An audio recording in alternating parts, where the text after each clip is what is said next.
מזכירות לי במתיני, את יפה בלב מדבר, נותנת לי את נשמתך. Shalom Ouvracha mes bien chers, ce Shabbat, un couple de parshiot, Metzora, Tazria et Metzora. En fait, ce sont des parshiot qui parlent de la médisance, de la mauvaise langue, le lashon hara comme on dit. Et bien entendu, quand il y a du lashon hara, il y a des factions dans la communauté, il y a des séparations, il y a un très mauvais climat communautaire. Et donc, quand on parle de mauvaises choses les uns contre les autres, on est là pour les séparer, malheureusement.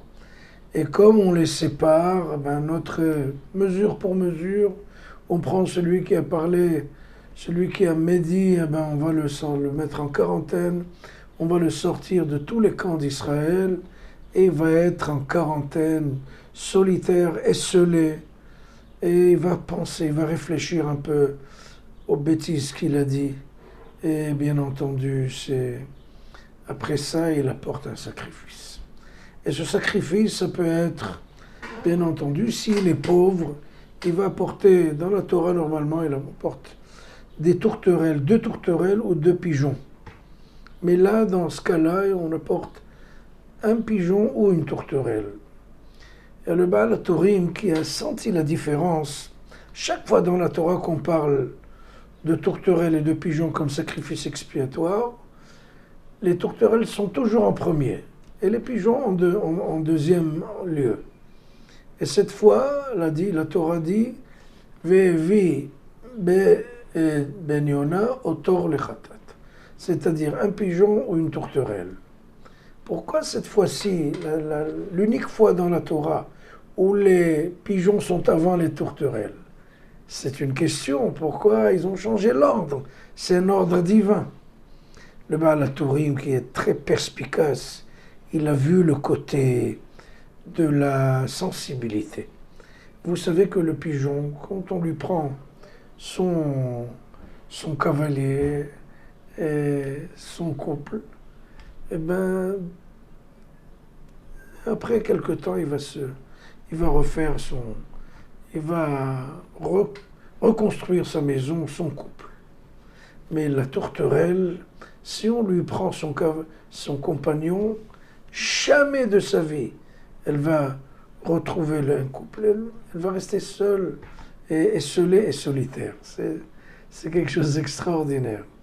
Donc, en général, si on prend un couple dans la Torah, Bnei Yona, Oshne Torim, on donnera toujours les tourterelles parce qu'elles sont plus grandes, elles sont plus significatives. Et les pigeons, c'est en deuxième priorité. Mais quand on les laisse tout seuls, il vaut mieux prendre le pigeon en priorité. Parce que lui, il pourra refaire sa vie. Mais la tourterelle, elle va rester seule et triste. Et jamais elle ne pourra refaire sa vie de couple. Donc la Torah a déjà vu cette sensibilité, cette miséricorde de voir même le petit oiseau qui va rester tout seul. Ça fait de la peine. Donc la Torah va donner, justement, quand il s'agit d'un seul, si vous voulez, exemplaire, alors la Torah va donner d'abord le pigeon en priorité, qui pourra éventuellement refaire sa vie. Mais si, le cas échéant, si on n'a aucune possibilité de prendre un pigeon, on va prendre une tourterelle. Mais la Torah, avec sa hypersensibilité, ne donnera jamais une tourterelle seule, parce qu'elle va rester esseulée, et solitaire, et triste. Et chas v'shalom, c'est pas la volonté de la Torah de mettre quelqu'un dans tous ces états de solitude. Donc, encore une fois, quel mérite on a d'être les enfants de cette Torah qui regardent même les plus petites, les plus petits animaux avec un œil plein de pitié, de miséricorde et de sensibilité. Shabbat Shalom.